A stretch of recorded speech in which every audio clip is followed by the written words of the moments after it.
మళ్ళీ మనం రాని అటే వెళ్ళాలి, దారి లేదు.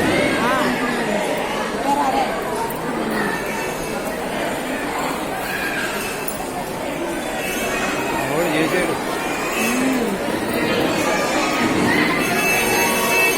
తీసుకున్న పేర గుడికి అక్కడికి వెళ్దాం పదండి. బయటికి వెళ్ళి అక్కడ ఉండండి.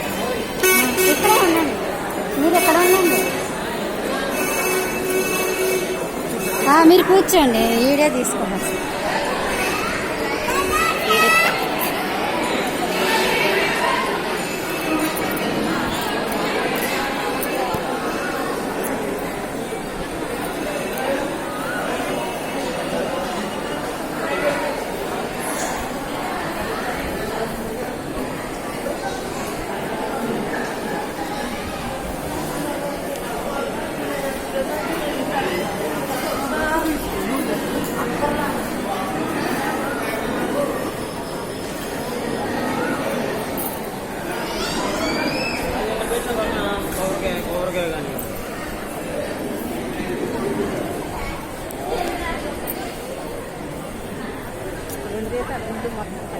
కానీ